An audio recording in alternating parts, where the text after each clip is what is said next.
Bismillahirrahmanirrahim. Assalamualaikum warahmatullahi wabarakatuh. Asyhadu an la ilaha illallah, asyhadu anna Muhammadar Rasulullah. Allahumma sholli ala sayyidina Muhammad wa ala ali ala sayyidina Muhammad. Kama sholaita ala sayyidina Ibrahim wa ala ali ala sayyidina Ibrahim bil alamina innaka Hamidum Majid. Sebelumnya kita panjatkan dahulu doa kepada Gusti Allah Agung untuk saudara-saudara kita yang telah memberikan sholawatnya kepada channel dakwah ini, sehingga channel ini dapat dengan setia eksis hadir dalam ruang-ruang diskusi kalian semuanya dimanapun kalian berada. Tentu dengan sebuah harapan, insya Allah sholawat itu akan menjadi catatan langit amal soleh bagi mereka dan keluarganya kelak. Dan insya Allah akan terbalaskan dengan balasan yang jauh lebih baik lagi. Kemudian untuk seluruh viewer terkasihku dimanapun kalian berada, di mancanegara, di dalam negeri, aku ucapkan terima kasih atas apresiasinya. Semoga selalu always dan tidak pernah never. Tetaplah bertumbuh menjadi satu pribadi tangguh yang anti skip dan anti download. Bagi yang berkenan silakan saja di share, tapi linknya ya, nggak berkenan nggak usah ya. Jadi jangan diunduh, dipotong-potong terus diadu dengan video yang juga potongan, tuh jelas kacau itu nanti ya. Karena kajian-kajianku itu berseri, satu serinya saja itu bisa 1,5 jam sampai 1 jam. Kalau tiba-tiba hanya dipotong 1 menit aja, apa jadinya? Apakah dia akan mewakili yang sekian banyak menit itu? Kan enggak gitu ya. Oke. Kali ini ya, di malam ini kita akan coba mendiskusikan dengan tajuk "Dan Masjid Pun Dibakar" dalam kurung Muhammadiyah Wahabi, Quran surat At-Taubah surat 9 ayat 107 sampai 110. Ya, dengan sebuah keterpaksaan kajian kita tentang pergeseran konsep Tuhan Theos dari Yahudi ke Nasrani ya, itu belum selesai. Kemudian supaya tidak terputus, aku langsung memberikan tanggapan terhadap komentar yang masuk tentang nabi lokal ya, dan itu juga belum selesai, terpending dengan yang malam ini. Jadi ya begitulah keadaannya, karena aku sih maunya sistematis ya. Semua tuntas, selesai 10 seri misalkan, terus beralih ke topik berikutnya. Maunya sih begitu, tapi kondisi di lapangan ternyata sesuatu yang tidak bisa kita kontrol ya. Katakanlah ya, rezim yang tidak bisa kita kontrol itu adalah kondisi di lapangan. Akhirnya ya seperti ini ya. Jadi insya Allah setelah ini aku tuntaskan lagi tentang nabi lokal itu ada atau enggak. Setelah itu selesai, aku kembali lagi menuntaskan konsep Theos yang bergeser dari Yahudi ke Nasrani gitu ya. Jadi aku sampaikan seperti ini supaya kalian juga bisa memaklumi. Makanya aku bilang kajian-kajianku itu kalau kalian nontonnya cuman cuplikan-cuplikan tuh jadi kacau, nggak bisa menangkap secara holistik. Akhirnya bukannya tambah pintar tambah goblok. Yang repotnya sih kalau dia berkomentar kemana-mana dan yang dikomentari itu menjadi sesuatu yang salah, kan tidak bisa mewakili kalau hanya cuplikan saja gitu ya. Jadi harus sistematik ya. Memang di sini itu belajar, bukan yang lain. Nggak ada clickbait emangnya nggak ada di sini. Aku ingin kesadaran bahwa kalian perlu ilmu ya, belajar, bikin sensasi. Lihat aja tajuk-tajuk kajian tuh nggak ada yang sensasi opo. Kalian mau belajar ya monggo, mau ngaji mau enggak ya silakan pergi, enggak ada urusan ya. Jadi sekali lagi aku sampaikan seperti itu supaya kalian paham. Terimalah salam dari aku sebagai penyamar kita adalah salam Isra, Islam rasional ya. Bagi yang sudah tahu alhamdulillah ya. Yang belum tahu aku kasih tahu ya, kajian-kajianku itu dia tidak strike. Dia singular, dia pasti kemana-mana sebelum menuju pada satu titik poin yang sedang kita diskusikan. Jadi kalau kamu suka yang strike, aku persilahkan tinggalkan tempat ini dan cari channel lain, kan banyak itu yang strike itu banyak, silahkan ke sana. Jangan di sini. Kalau di sini nggak strike, di sini singular. Dan kamu jangan sekali-sekali mendikte aku untuk berubah menjadi strike, nggak apa urusanmu, nggak ada. Aku bukan dibentuk, tapi aku membentuk. Aku kalau kasih kajian tuh belak-belakan saja, nggak ada basa-basi. Kamu mau ngaji di sini, nggak mau tinggalkan. Nggak ada urusan peor-peor tetek bengek, nggak ada. Ya, oke. Ingat ya, kajianku singular, dia kemana-mana gitu ya, tidak strike. Bismillahirrahmanirrahim.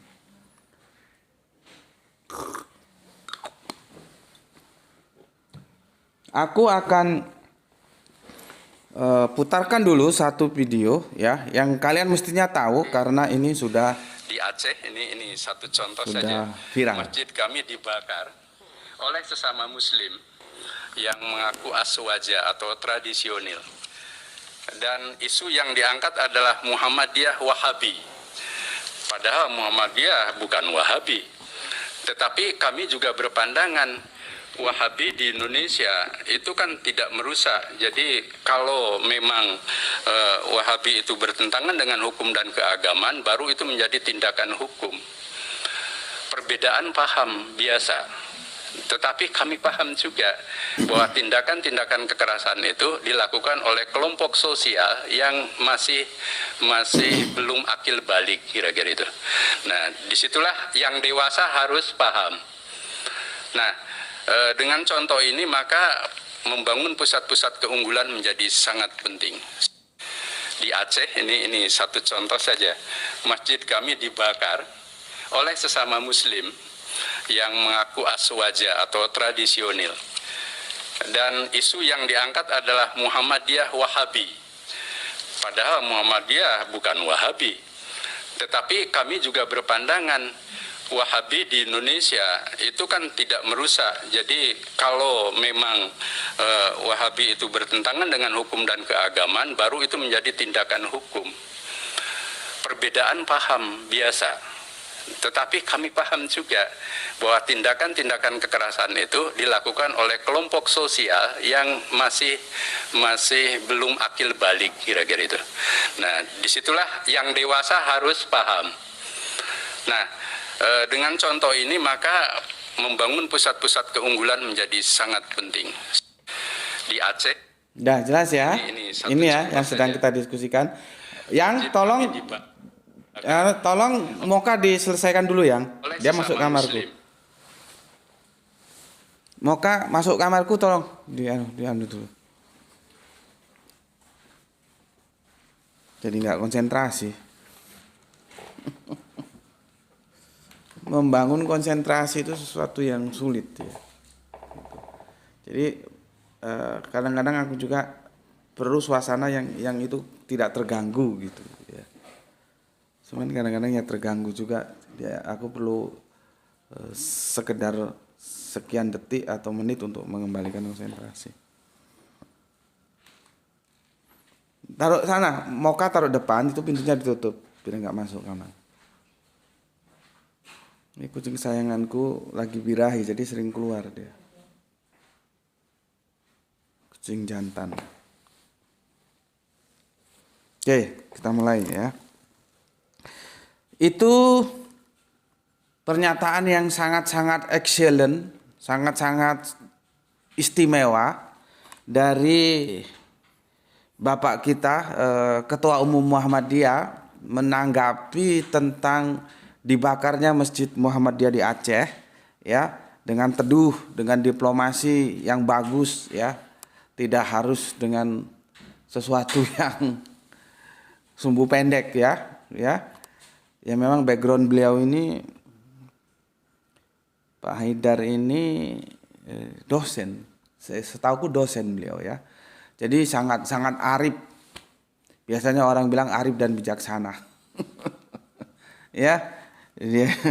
Dia tanggapi dengan excellent, perlu kedewasaan gitu ya, perlu kedewasaan yang mungkin dia pakai istilah belum balik, jadi belum dewasa yang main bakar-bakaran itu ya, belum sunat gitu.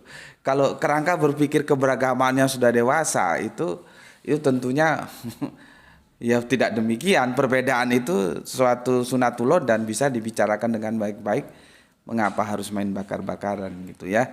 Dan ya istimewa lah ya, kalian sendiri sudah dengar audionya ya, videonya gampang lah kalian cari di YouTube itu banyak ya, bisa dikonfirmasi ulang. Tapi sekali lagi aku mengatakan sebuah tanggapan yang teduh, yang tidak apa kata orang Jawa, tidak gerusa-gerusu ya, teduh, penuh kearifan, penuh kebapaan dalam menciptakan. Boleh nggak aku ngomong menciptakan? Dalam mewujudkan gitu aja ya. Nanti ada yang protes, yang dapat menciptakan itu hanya Allah gitu. Karena ja'ala dan kholaqo itu kan beda gitu. Ya. Yang menghadirkan keteduhan gitu ya. Tapi bagaimanapun tentunya ya wajar kalau misalkan kita menjadi ya tidak gimana ya marah, mungkin begitulah ya apabila rumah ibadah kita dibakar gitu. Oke. Nanti lebih lengkapnya silahkan kalian cari di YouTube itu banyak kok ya. Oke.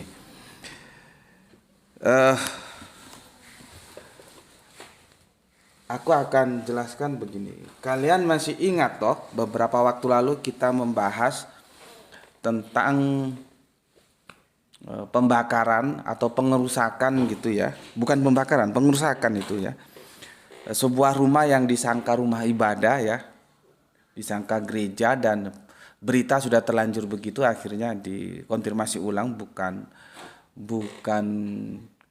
gereja tapi rumah yang tempat untuk retreat ya, tempat ibadah itu ya. Kan sudah aku bikin fikanya untuk kalian semua, itu berapa episode lupa aku ya. Aku mengomentari temanku. Dia seorang pendeta, seorang doktor cum laude dari IN yang berubah menjadi UIN Yogyakarta. Aku baca di unggahan Facebooknya ya, kami berteman di Facebook, dan dibuka dengan tulisan seperti ini: Islam Sukabumi, kan di arah Sukabumi ya, bla bla bla bla bla bla bla bla ya, menceritakan peristiwa seperti apa yang sudah kita sama-sama bisa lihat di Vika yang kemarin. Islam Sukabumi. Aku tanggapi, cuman kan tidak semua yang membaca tanggapanku itu otaknya cerdas. Ya karena dia yang goblok, yang membaca komentarku itu goblok, justru dia bilang tanggapanku itu tidak nyambung dengan apa yang sedang diunggah, padahal nyambung. Cuman karena dia goblok, dia nggak bisa membaca behind screen gitu loh.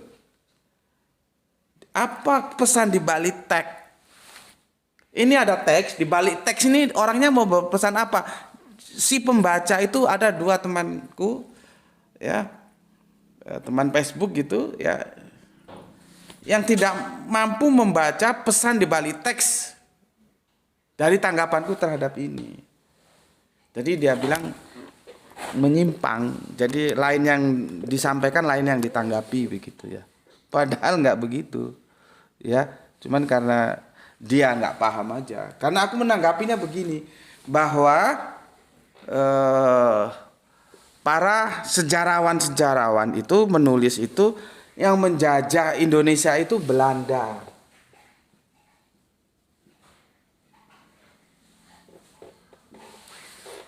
Belanda tidak pernah menambahi di depannya Kristen Belanda, nggak begitu. Ya gitu loh, ya. Kan nggak pernah. Kalau kita belajar sejak SD sampai sekarang itu siapa yang menjajah Indonesia? Ya kita bilang Belanda.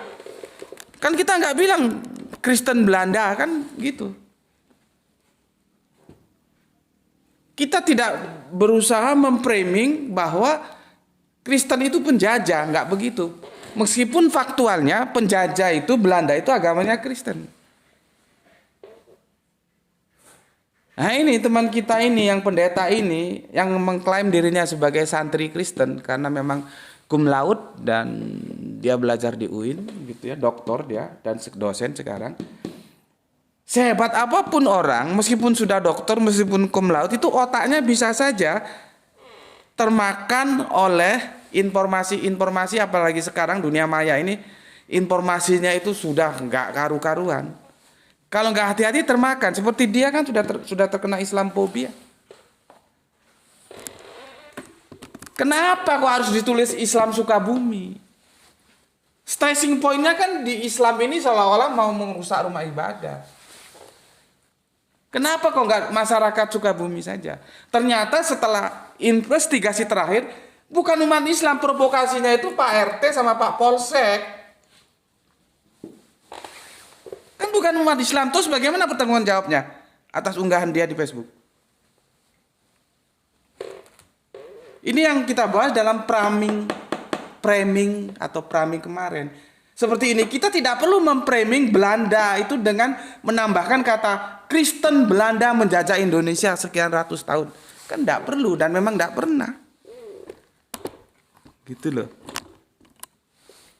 Itu, tapi kan tanggapanku ini nggak mampu dibaca oleh komentator lain sehingga dikatakan unggahanku itu tidak connect, tidak sejalan dengan apa yang sedang dibicarakan oleh pengunggah. Padahal enggak, dia sejalan. Cuman aku menggunakan narasi yang apa ya? Kan ada gaya bahasa itu yang sinisme gitu ya. Dia tidak belak-belakan ngomong, maka memang perlu kepintaran untuk memahami unggahanku. Intinya kalau di sini kenapa harus dibilang Islam Sukabumi? Kok nggak Sukabumi aja atau masyarakat Sukabumi? Kalaupun Islam Sukabumi, apakah semua orang Islam di Sukabumi? Karena kan dia sudah diikat memang. Jadi Islam diikat, tidak semua Islam Sukabumi, Islam yang di Sukabumi. Tapi apakah itu menyelesaikan masalah? Apakah semua umat Islam di Sukabumi itu sebagai orang yang menggerakkan ya pengurusakan gitu ya, rumah yang dianggap gereja itu? Kan enggak. Di situ aja sudah salah. Dan terus lagi, oh enggak, tapi sebagian. Benarkah sebagian umat Islam yang menggerakkan? Ternyata enggak, ternyata RT sama polseknya. Yang aku juga kan kemarin sebetulnya gimana ya, karena para sesepuh sudah datang, para stakeholder keamanan ya, polsek, bapak polisi, bimas, segala macamnya sudah datang, Kak, bisa kebobolan gitu. Nggak tahu lah ya fakta di lapangan seperti apa, kita tidak hadir di situ. Yang ada ya berita yang kita terima, bagaimana berita itu presisi atau enggak ya nggak tahu juga gitu ya. Oke, tapi setidaknya kita tidak perlu menulis Kristen Belanda menjajah Indonesia, enggak perlu, cukup Belanda gitu saja. Jadi nampak kita lebih gagah, lebih gentleman tanpa harus menggeret Kristennya. Nah, dunia ini sedang memframing Islam. Kalau yang melakukan kebejatan itu beragama Islam, Islamnya dibawa. Karena yang mau ditembak itu Islamnya. Padahal yang melakukan kebejatan di luar agama lain selain pemeluk agama Islam juga ada, tapi kan nggak pernah dibawa. Gitu dah. Ya, itu sudah kita bahas ya. Tetapi aku akan bergeser lagi supaya kalian bisa memahami. Ya, dan terbukti di sini ternyata provokatornya itu yang memprovokasi Pak RT dan Polsek. Gitu loh ya. Bukan umat Islam Sukabumi. Gitu. Tapi alhamdulillah lah sudah reda, semoga tidak terjadi lagi. Kita doakan semoga ada damai di negeri ini ya. Memang negeri kita ini mengalami sebuah anomali gitu ya. Nanti aku jelaskan anomalinya di mana gitu. Berikutnya ya, pertikaian tentang rumah ibadah ya, itu sebetulnya tidak saja terjadi eksternal agama. Misalkan Islam dengan Kristen itu eksternal ya. Tidak, di internal agama itu pun terjadi permasalahan rumah ibadah, termasuk yang akan kita diskusikan malam ini dengan tajuk dan masjid pun dibakar, Muhammadiyah Wahabi. Ini sama-sama Islam. Seperti kita tahu pertikaian sesama umat Kristen juga tentang gereja, tentang rumah ibadah itu juga ada. Itu loh. Jadi tidak hanya terjadi ya eksternal antar agama, di internal agama itu sendiri juga terjadi pertikaian. Jadi maksudku begini loh ya, kalau ada perselisihan tentang rumah ibadah, mbok jangan kesusu, ojo kesusu kata orang Jawa. Jangan buru-buru mengambil kesimpulan. Ya, karena itu tidak hanya terjadi di eksternal, di internal kita sendiri pun terjadi. Gereja menjadi pertikaian sesama umat Kristen, ada. Masjid menjadi pertikaian sesama umat Islam, ada. Ya, nanti pertikaian antara Islam dan Kristen tentang rumah ibadah juga ada. Jadi dari apa yang terjadi di lapangan itu mbok yao kita ini kalau mendapat peristiwa-peristiwa seperti itu dalam sebuah kabar berita itu yang arif, yang hati-hati, yang bijaksana gitu mensikapi. Jangan terus saling serang, saling tuduh gitu. Ya. Oke. Berapa menit tuh? Berapa? Sudah 21, masih belum ini. Sudah 21. Bismillahirrahmanirrahim.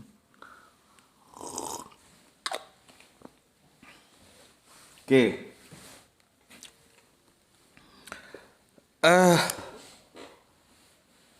Selanjutnya ya, aku mau jelaskan begini. Kalau almarhumah mama, kami orang Sumatera maka nyebutnya mama ya. Ibu itu untuk mereka yang high class lah. Pejabat gitu baru ibu gitu. Kami yang proletar itu, masyarakat kami di Sumatera sana mama panggilnya. Kalau almarhumah mamaku, semoga Allah merahmati tidur panjangnya, itu NU deles kata orang Jawa. NU kental, NU apa ya? Ya mamaku awam sih ya. NU kemasyarakatan gitu loh ya. Jadi jangan sekali-kali pernah satu peristiwa ada namanya Mbah Radio itu dia nggak tahu, mungkin Mbah Radio maksudnya ya bukan menghina ya. Kan fotonya Gus Dur itu ditempel gitu. Terus Gus Dur kan suka gitu ya. Ya mungkin ada filek ada apa gitu ya. Semoga Allah merahmati tidur panjangnya juga. Terus dikomentari sama Mbah Radio. Pada waktu itu Gus Dur sudah lengser nggak salah ingatku. Mbah Radio nggak tahu kalau mamaku di dalam kamar. Mamaku itu dengar begitu langsung keluar dan didamprat habis-habisan Mbah Radio. Ya maklumlah, kerangka berpikir seorang wanita NU yang dulu aktif di Patayat ya. Ya kalau orang dulu kan begitu, mamaku itu nggak bisa baca, buta huruf. Orang-orang dulu kan meskipun nggak sekolah karena faktor ekonomi ya, tapi ngaji itu sebuah keharusan. Jadi kalau baca Al-Quran itu pernah juara, katanya cerita ke aku, juara baca Quran ya tingkat desa lah mestinya ya. Tapi buta huruf mamaku itu. Mamaku tuh akhirnya bisa baca ke Latin tuh otodidak dan subhanallah, belajar sendiri. Ya. Jadi jangan main-main, jangan mencela Gus Dur ya. Kalau itu sampai terdengar mamaku bisa didapat habis-habisan seperti Mbah Yo itu. Akhirnya didapat tapi dan aku diam aja. Ya gimana aku mau menyela. Akhirnya Mbah Yo terdiam dan selesai. Mamaku sudah puas, sudah mendamprat. Jadi begitu agungnya sosok yang sudah dianggap wali ya dalam tradisi NU, apalagi seorang mama yang katakanlah seperti tadi itu ya, tentunya begitu menyanjung pimpinannya gitu. Itu latar belakang mama. Kalau bapak itu lebih cenderung ke premannya bapak itu. Ya, preman atau Islam abangan ya. Tapi alhamdulillah sejak tahun 1977-78 akhirnya sholatnya terjaga sampai akhirnya di akhir usianya itu sempat pikun. Setelah itu, setelah sering bawa sandal orang kalau ke masjid, kalau kelanggar terus kita larang, sudah sholat di rumah saja. Sampai akhirnya ya karena pikun itu menutup mata itu. Tapi ketika masih pikun pun itu masih sholat, tapi ya begitu namanya orang pikun. Ingatku tahun 77 78 sampai akhirnya menutup mata yang diakhiri dengan pikun itu, alhamdulillah bapakku menjaga sholat. Tapi background keagamaannya bapakku itu bisa dikatakan abangan gitu ya. Ya maklumlah preman zaman dulu gitu ya. Jadi nggak begitu fanatis seperti mamaku gitu ya. Tetapi kan kita hati itu kan yang tahu kan hanya seperti kamu ya. Yang tahu hatimu itu kamu dan Allah. Orang lain tuh nggak tahu. Kalau soal ibadah ke masjid ya kita tahu gerakannya, oh dia ke masjid. Tapi kan benar akidah itu kan ada unsur hatinya juga. Hatinya itu sebetulnya bersandar kemana? Itu kan yang tahu dia dan Allah gitu. Pada waktu bapak pikun itu aku sempat khawatir gitu ya. Sempat jangan-jangan bapakku ini nanti tersesat atau gimana gitu ya. Jadi kan pikun itu kan kadang datang kadang enggak. Ketika dia pikunnya enggak datang dia normal bisa diajak ngomong gitu loh. Ketika itu tak ajak ngomong, "Pak, siapa guru ngajinya?"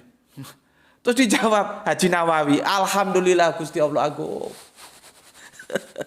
Bapakku tak tanya, dulu guru ngajinya siapa? Haji Nawawi. Dibilang Haji Nawawi itu aku puas gitu loh. Kalau dibilang Atmo Wiloto gitu atau Sudarmo gitu, mungkin aku agak khawatir gitu loh. Ya, meskipun sebetulnya enggak juga benar bahwa akidah seseorang itu bisa dilihat dari namanya. Enggak benar juga, cuman pada gini loh ya. Secara hitung-hitungan akal yang lebih tua itu akan mati duluan. Itu kan akal, tapi fakta dinyatakan yang lebih muda pun ada yang mati duluan gitu loh. Ya, begitu juga tentang nama secara hitung-hitungan gampangannya begitu ya. Nama itu akan menunjukkan akidah, tapi kan nggak begitu juga gitu ya. Makanya ketika aku tanya, aku lama itu berpikir, ya Allah jangan sampai bapakku ini tersesat gitu ya. Tak tanya, Pak dulu guru ngajinya siapa? Dijawab Haji Nawawi gitu, aku puas gitu. Kalau dijawab yang lain yang nama-nama misalkan Darmo atau siapalah gitu yang kejawen gitu, mungkin aku khawatir ya. Ya, meskipun sekali lagi nama itu bukan ukuran ya, hanya fenomena saja. Contohnya siapa?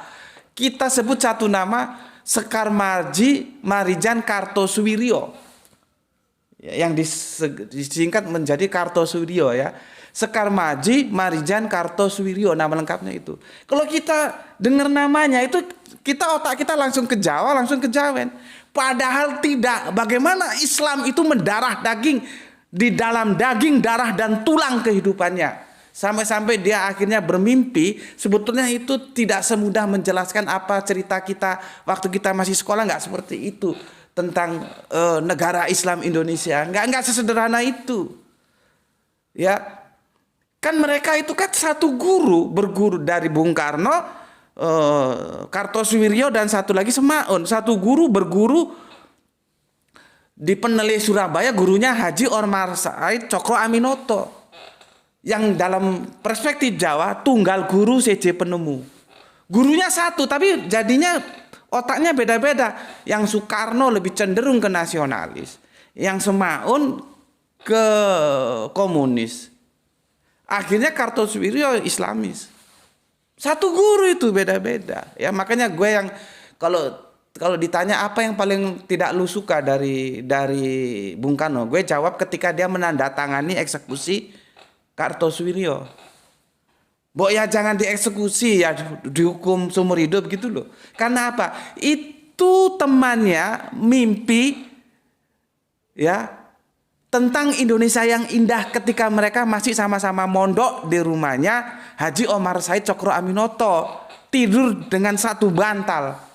Kok bisa akhirnya menandatangani pengeksekusian saudaranya? Itu loh yang sangat aku sesali dari Bung Karno seperti itu ya. Oke, terus apa sih yang mau aku sampaikan? Ya, aku bilang tadi ya, kajianku itu singular, dia tidak strike ya.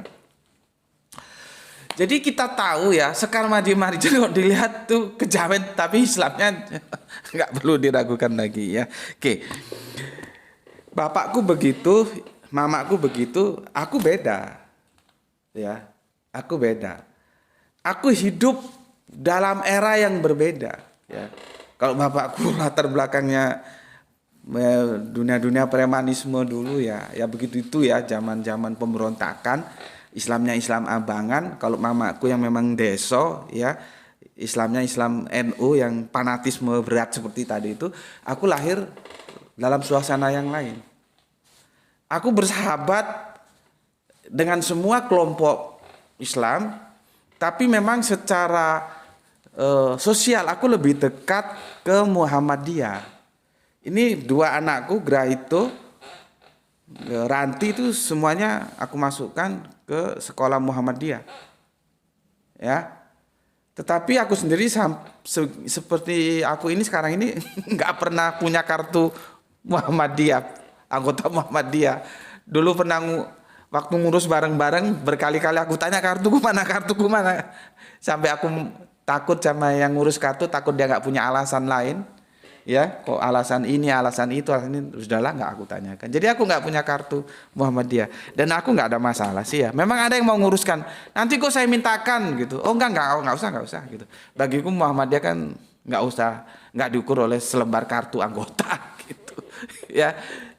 Jadi anak-anakku ini alhamdulillah dibantu pendidikannya oleh Muhammadiyah gitu. Jadi secara kultur memang aku lebih dekat ke Muhammadiyah begitu ya. Bahkan beberapa waktu yang sudah lama sih, sudah beberapa tahun itu aku memberikan kajian kepada Muhammadiyah Kalimantan Timur di Grogot sana, Grogot.